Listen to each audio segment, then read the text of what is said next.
Join us this week on Givers, Doers, and Thinkers as we talk to Pastor Corey Brooks, CEO of Project H.O.O.D, about how he has experienced massive success in South Chicago merely by bringing a totally different mindset to the problems at hand. Let's go.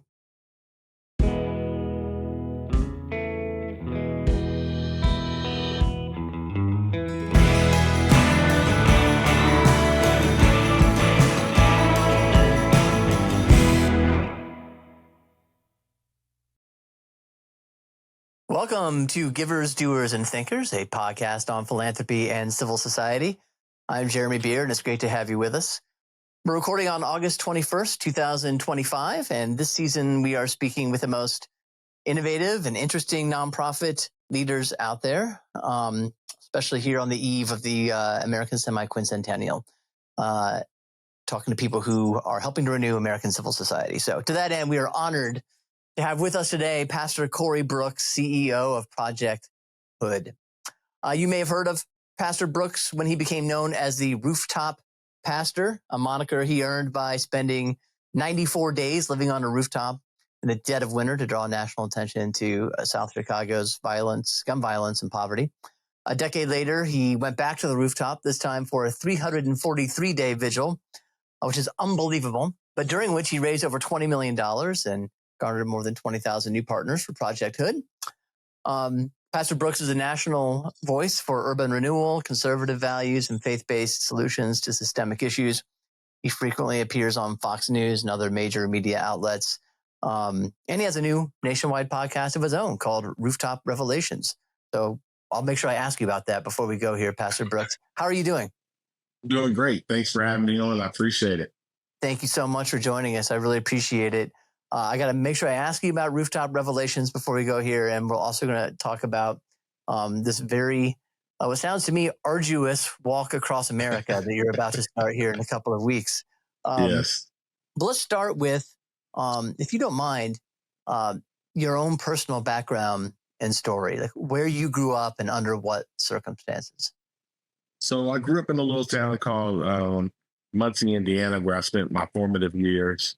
I graduated from high school. I didn't realize you were from Muncie. That's great. Oh, yeah, from Muncie, Indiana. I was born in Union City, Tennessee, little Tennessee town. But when I was about 10 years old, we moved to Muncie, Indiana. So my formative years and teenage years were spent in Muncie. I also went to college in Muncie as well, Ball State University. And it's there where I kind of majored in political science. I had every intention in going to law school. I went there for a year at the University of Florida, but I realized that wasn't my calling. My calling was to be a pastor. So I transferred and went to Dallas Theological Seminary before getting called to pastor in a little small town called Richmond, Indiana at 23 years old. And so that's kind of where everything took off. But Muncie and Richmond. So I'm from Indiana myself. I'm from northern Indiana. What part?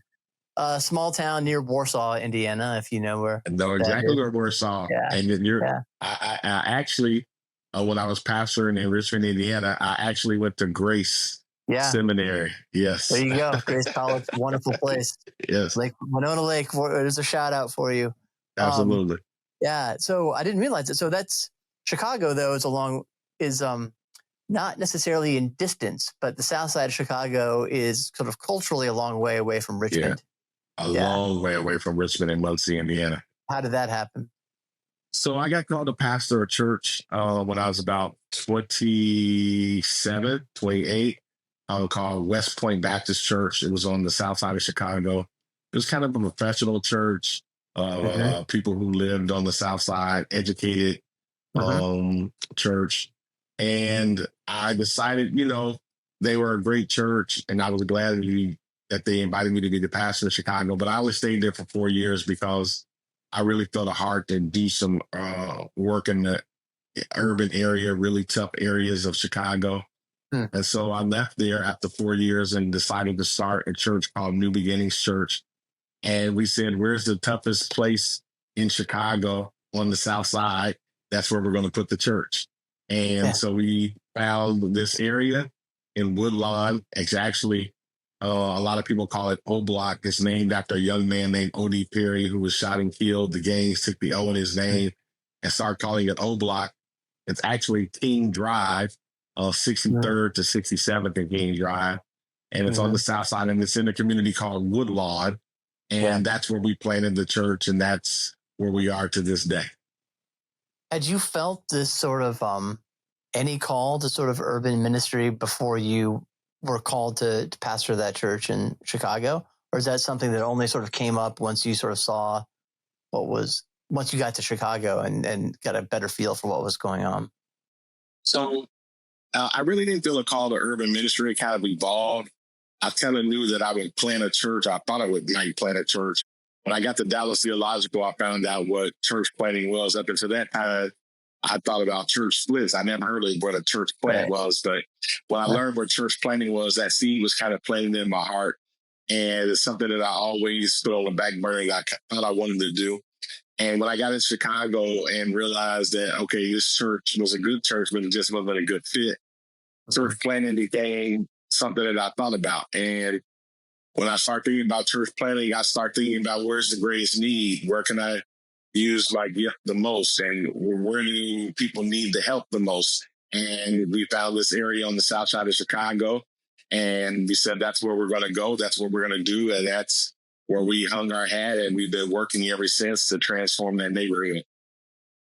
Was there any part of you that was scared to do that?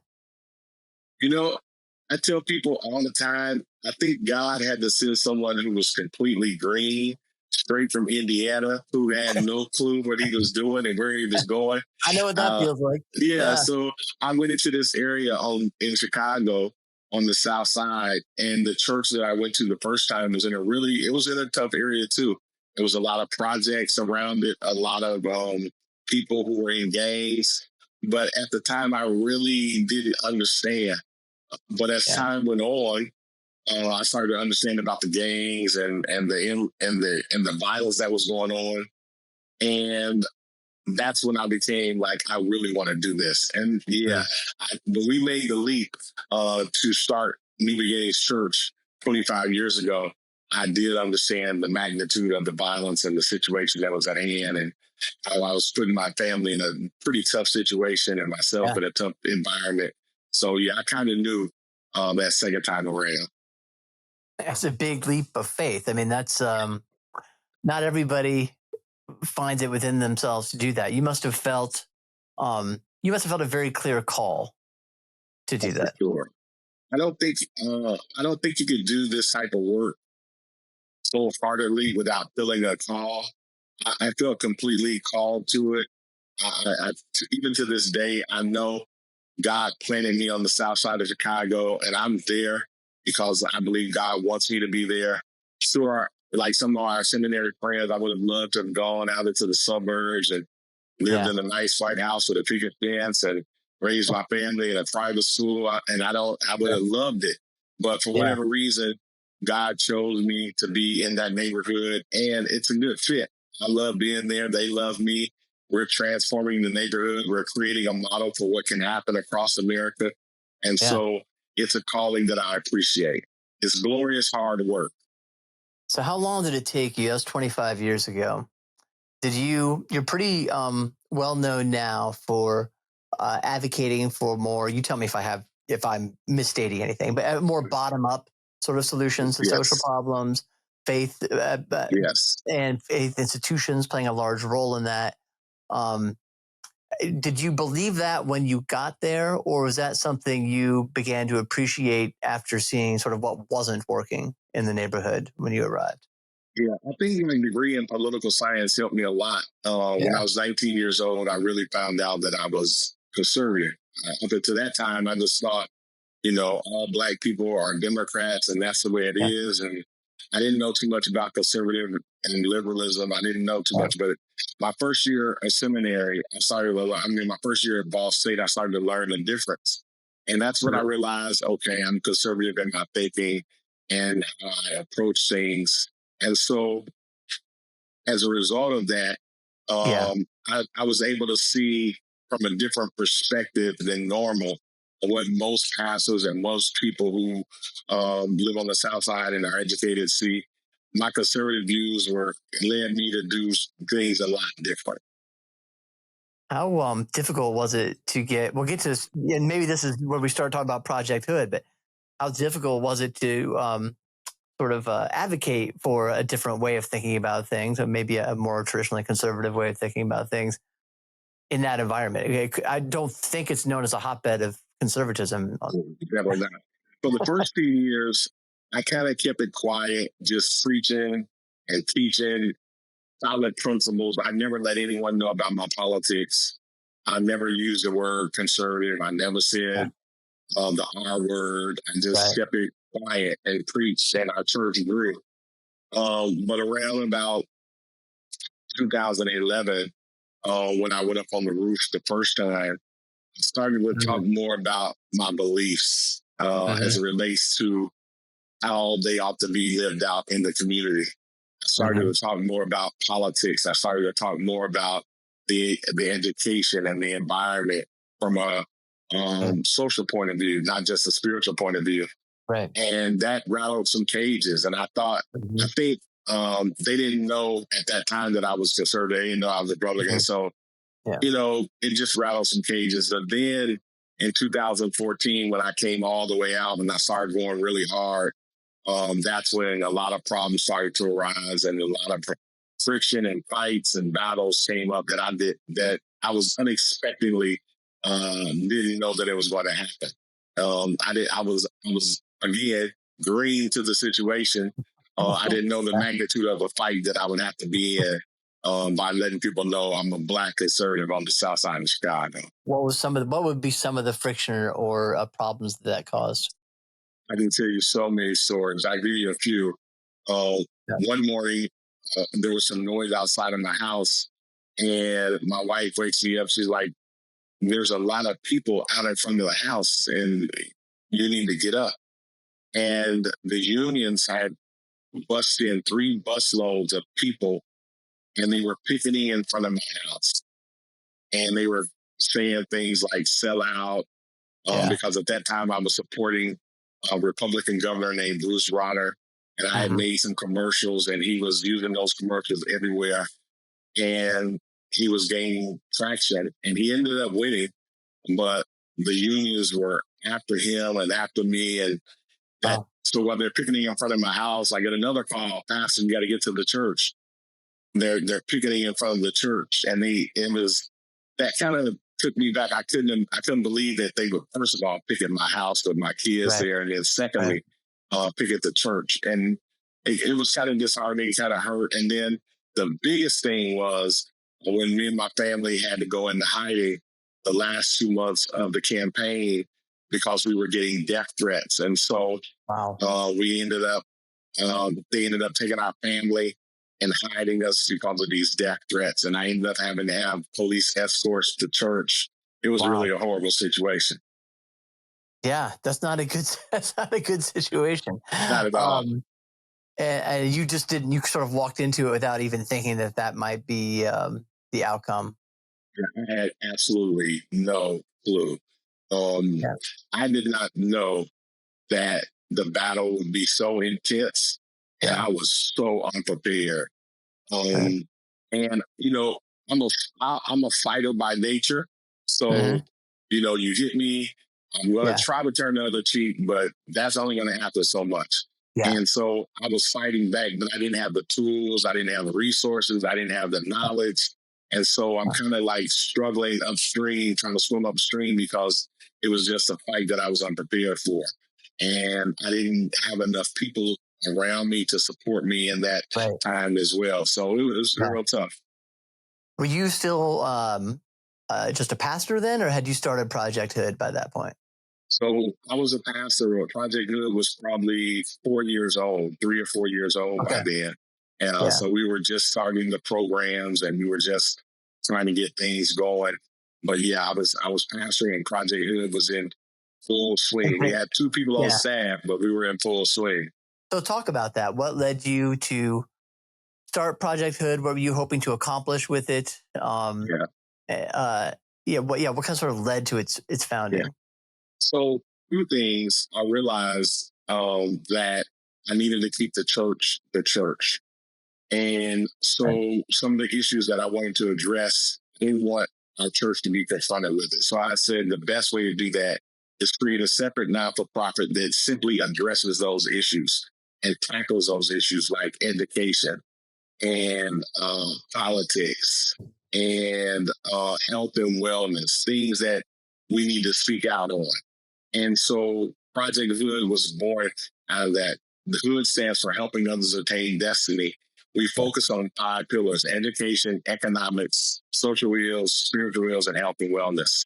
And we run programs directly targeted toward people who are at the bottom to help them take control of their lives without having to depend on government or anyone else, but teaching them to take responsibility, teaching them the work ethic, teaching them how to be inspired to do better.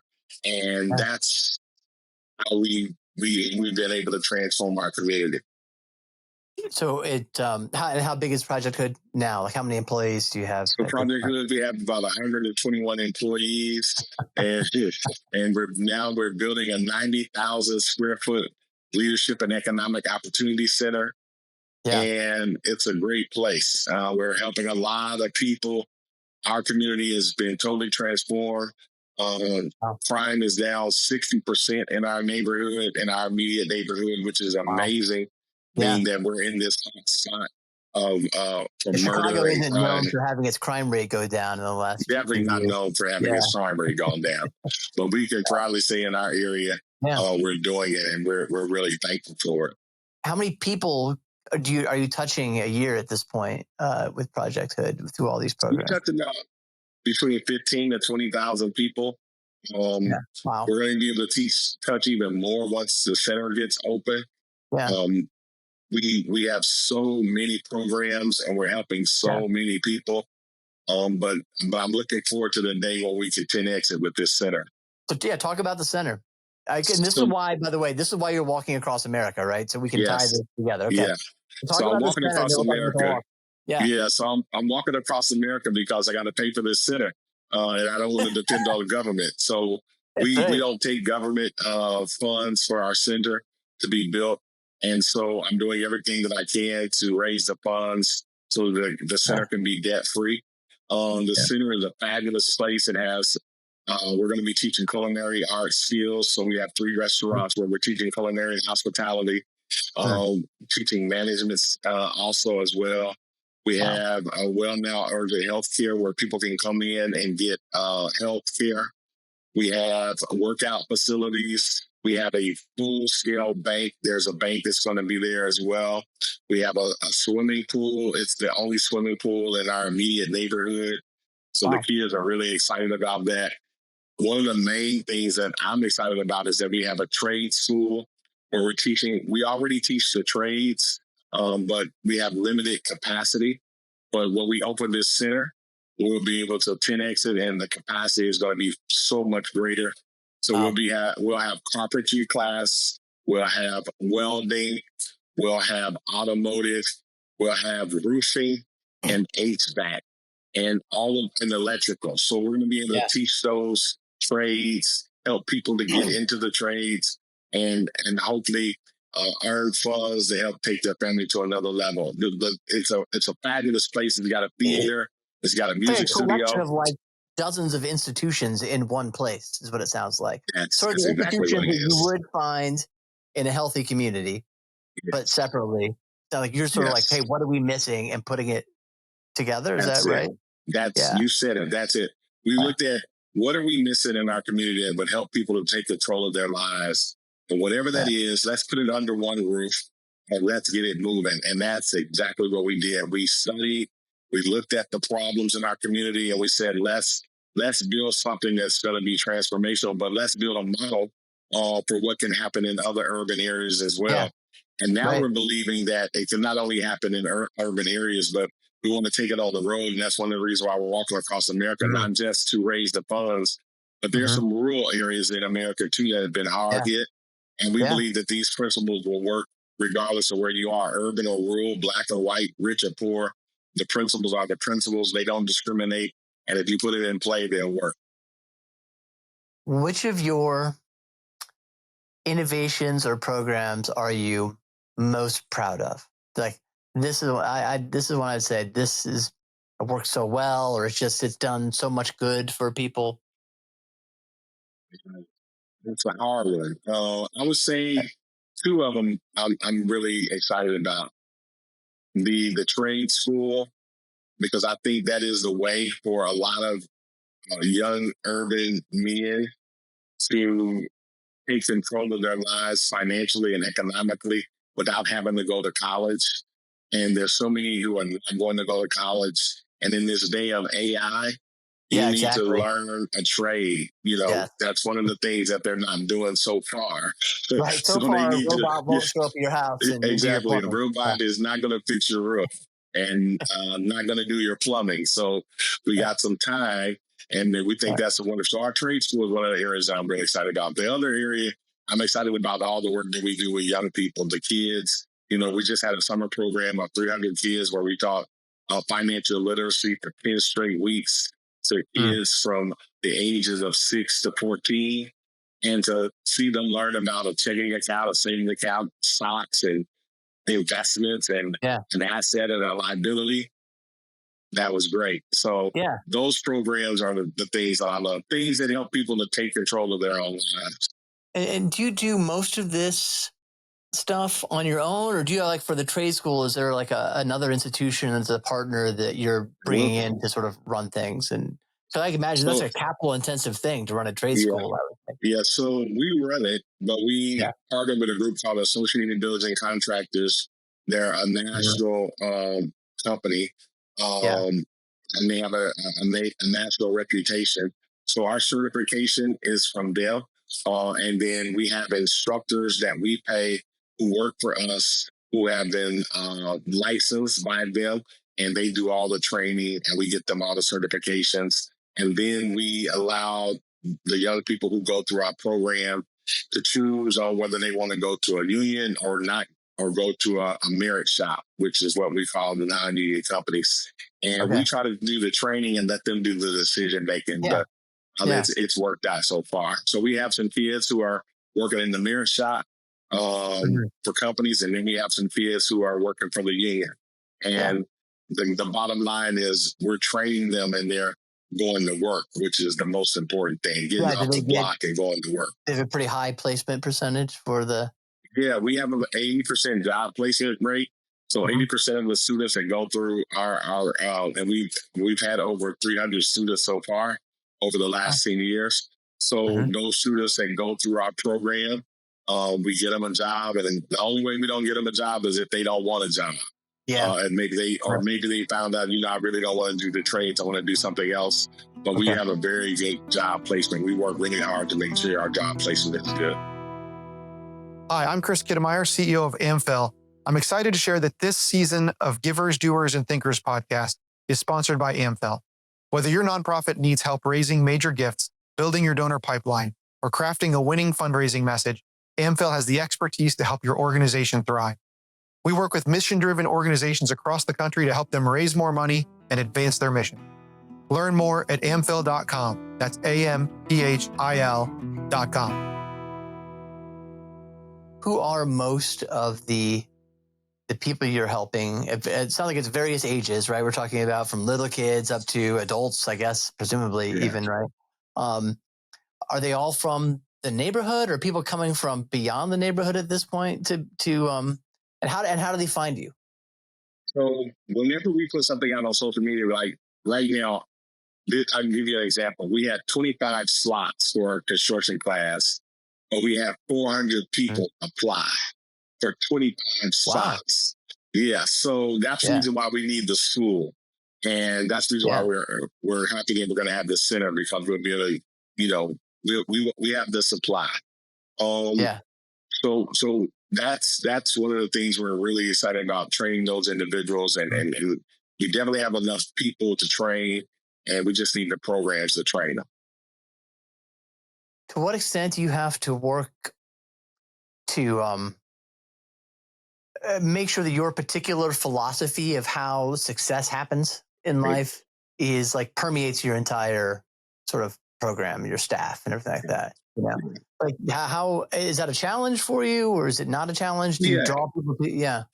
Yeah, we're trying to get, our goal is a lot of these 19 to 35-year-old males who are in our neighborhood, get them in programs. We also work with women too. But in order to do that, we have to have a staff that has the right mindset. And so we're always working on training and developing, because the people come from our community have been taught over many years certain principles that we believe are ineffective and don't work. So we work hard at transforming not just people, but transforming minds as well. So we talk a lot about social issues, and we talk a lot about how to fix them from a conservative point of view. So when you'll find that Project H.O.O.D is a lot of individuals who have conservative views and conservative opinions because of what we believe and what we teach. And that takes time. It takes a lot of energy, and it takes a lot of explanation. But one of the things that has been easier for us is that I realized when you finally show people a different way and they see that it works, it's hard to go back, and it's hard for anyone to tell them differently. So a lot of these opinions and ideas that have been born in our neighborhood and have grown and festered over the years, we eliminate them with, we call it receipts. We have the receipts to show them that, hey, that doesn't work. What are some of the ways people come to you, I'm sure, having experienced all sorts of terrible things, I'm sure, right? But in terms of how they think and how people, how that might contribute to keeping somebody into a sort of a bad place. What are the one or two things you really aim at? Like, hey, we got to change your thinking about like this way to that way. Number one, victim mindset. That is the biggest thing in our neighborhood. People often see themselves as the victim. Right. And number two, always thinking that the white man is holding them down. Those two things we try to eliminate right off the bat. And we get rid of the thoughts like that and opinions like that.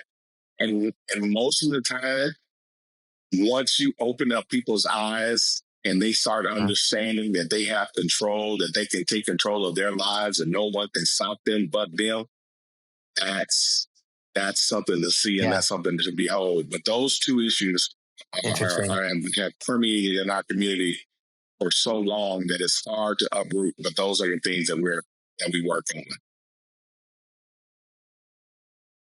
on. How have things changed in the community in the last 25 years? I don't mean, well, I mean that in two ways. One, because of what you guys have done, but just two, in terms of the challenges people face or the baggage they bring to everyday life. Like is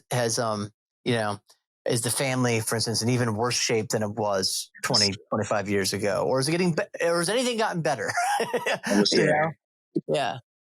I understand clearly what you're saying, Aston. And unfortunately, over the last 25 years in our communities, things have gotten worse.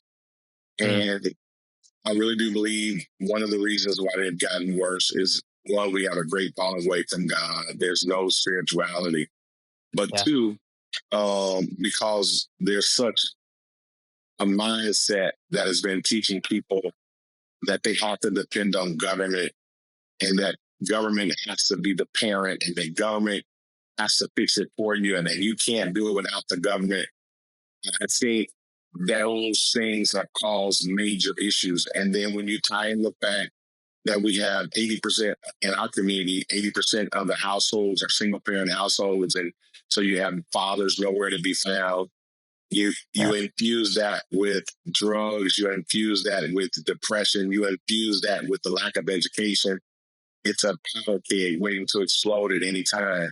And so I'm thankful for the work that we do, because we go in and we try to diffuse that, and we try to fix that as much as possible.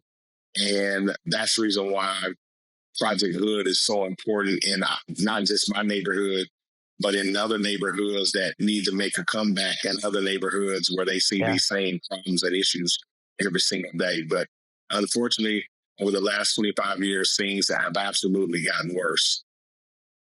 Have you seen people trying to, in any way, sort of to really try to imitate your model and import it to wherever they are, in Detroit or Indianapolis or wherever? Yes. So we're starting to really get calls now from people saying, "Hey, can you start a Project H.O.O.D here?" Yeah. Again, that's one of the reasons why I'm doing the Walk Across America. Yes, we need to raise $25 million for one, to pay off the center, two, to build a classical Christian school for boys, three, to start the seed money for an endowment, but four, because we want to build Project H.O.O.Ds in other cities and other rural areas as well. So now I'm going to do this walk.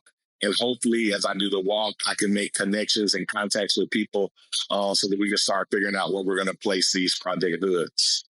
Well, just before I even forget, projecthhood.org, find out more about the walk. Because you're doing events along the way and you're meeting with people and so forth. So you want to come take a long walk. It's going to be a long walk. September 1st is when it starts in New York Times Square. Yeah. We'll go from New York Times Square down the east to Atlanta, and we should get to Atlanta around about Christmas, and then we'll cross over the southern region, Alabama, Mississippi, Louisiana, those areas, Texas, and till we get to LA. And so it takes one whole year, 365 days. It's unbelievable. I know you've done things for a long time before, including sitting on a roof for 343 days. Would you rather sit on a roof for a year, or would you rather walk for a year? Well, it remains to be seen. I can't find out. You don't yet know the answer. I'll let you know next year when it's all over. What is the impetus behind starting your own classical Christian school? So in our neighborhood, the reading level is 4% reading proficiency. We have a 6% math proficiency.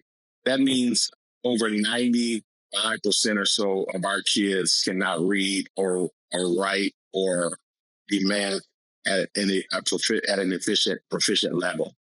That's not doable. That should never be allowed in any community in any country. Yeah. But again, I realize if I wait on the union and if I wait on government to come in and fix it, it's never going to get fixed and it's only going to get worse. So we said, let's roll up our sleeves, let's build a school. And again, a model for these young boys, especially the ones who are coming from single parent households, especially the ones who are living below the poverty line, especially the ones who have been taught that they can never become anyone, that they can never make a difference because of where they come from or what environment. Those are the individuals that, if we're going to change our community drastically, we're going to have to get a hold of them.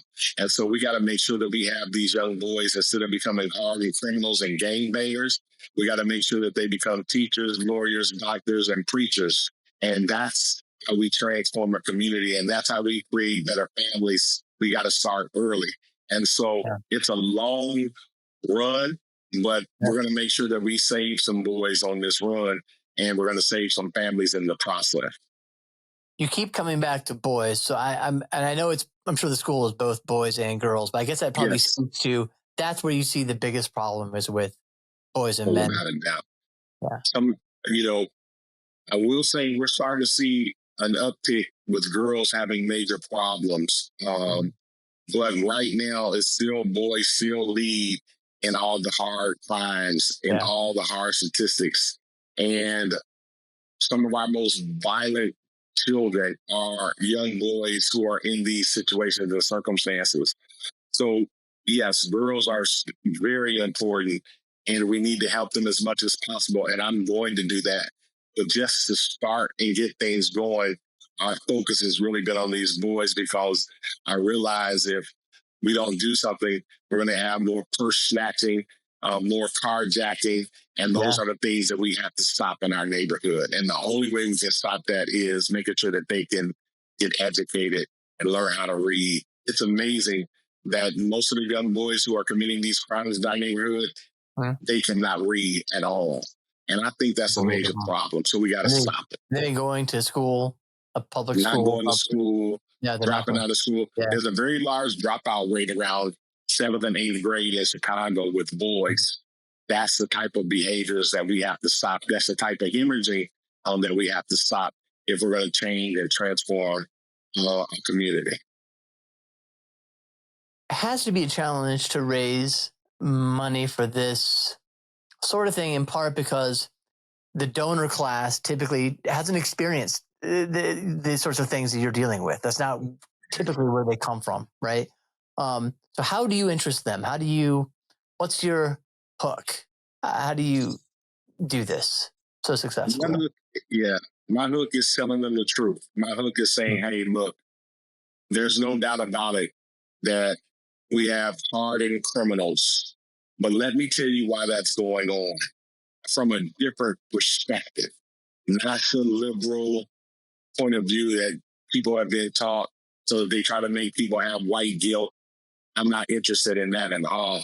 But what I tell people is the truth, and I tell them from my heart, and I try to show them the facts. But I also try to show them this is what also can happen when you invest in the life of a young person. And these are the success stories that we have. So I just try to tell the truth, and I try to be genuine about it. And I try not to light and feel anybody into helping us. And then one of the things that I've been doing lately is that I've really been just praying and saying, God, just lead me to the right people, touch the right hearts. Because I'm telling you, there is I have a difficulty asking people for money. You know, I understand. People would think because I'm a preacher, you're a preacher, you don't have any problem. I can do it at church or in pulpit, I'm talking and teaching about financial principles. But when it comes to sitting down at a table and asking somebody for their money, it's very difficult for me. So I really have to pray and say, God, touch someone's heart and, let them see what we're doing. And one of the reasons why I'm doing the Walk Across America too is so I can expose what we do to more people as well. Besides asking people for money, what's your biggest challenge as a leader? Besides asking people for money. Yeah. What's the hardest thing for you about this job? The hardest thing about this is knowing that I'm swimming upstream, knowing that there's not a lot of Black conservatives there are a lot of Black conservatives, but there are not a lot who are in the trenches. That's right. They tend to be intellectuals like me. They're right. I love all my intellectual friends now. Don't get me wrong. I have some great, and they help me sharpen my message because I'm not as intellectual. But a lot of my conservative friends are intellectuals. They're smart and they're really intelligent, and I appreciate their thought processes. But we don't have a lot of conservatives who are saying, I'm going to roll up my sleeves. I'm going to live in the neighborhood. And I'm going to be in the trenches. I'm going to create programs. And to take to take it from the thought and the theory to making it applicable to people, that's tough. And so when you're trying to do that and build that, that's probably the toughest challenge. Well, then the last is a positive one. What keeps you jazzed? What keeps you? What gives you an infusion of like energy and hope every day? When I see so many people that have come to Project Hood and come to New Beginnings Church, and I see people in the hood changing their lives. I see young mothers who were struggling, turning around and get a job. I see guys who are on the streets turn around and get a job. I see guys come out of prison, turn around. Those are the things I say, we're on the right path and we're doing it the right way. And that we can just keep doing it and keep doing it. Hopefully the momentum will take place. And in the words of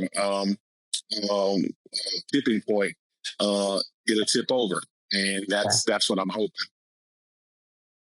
Malcolm Gladwell, I couldn't remember saying. Malcolm Gladwell, I know I was going to say, but I was just thinking, I was thinking then of Jesus. Like, it doesn't really matter if you win in the end. You're doing the works of mercy. Exactly. And that's what we're called to do. So, Pastor Corey Brooks, God bless you. Thanks for what you do. Thank you. God bless you too. And thanks for being on. I really on appreciate it. How can people get involved besides going to Project H.O.O.D? How would you invite people to get involved in what you're doing? Go to our website, projecthood.org, and we're asking people, please give us your time, your talent, and your treasure. And of course, you want to be walking for one whole year across the country, and you can join me anywhere in the country.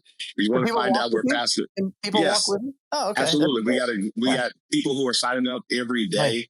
To walk in different places. We have a very large group of Oklahoma pastors who are already organizing, and I'm going to get there till like next June, but they're organizing. And they can go to the website, find out where Pastor Corey is, and come and join me along the way. I'm going to walk with you some part of Arizona. That's I'm making that commitment right now. Yes. Yeah, I want to warn you. I got a letter from someone that said, Pastor, I'm worried about you because... And I thought, and so I keep reading, and he said, because you're coming through our state in July. Oh, is it next July to come to Arizona? So we're worried about the heat in Arizona. You may want to reconsider. Well, I'll suffer with you for the sake. Thank you. I have plenty of water and a cooling flat. We're going to need it. Trust me. All right. That's great. Thanks so much for being on here, Pastor Brooks, and for what you do. And good luck. Thank you so much. Hey, thanks for joining us for today's podcast. If you enjoyed it, we invite you to subscribe and/or rate and/or review us on YouTube, Apple, Spotify, or wherever you listen to our podcast. Thanks a lot.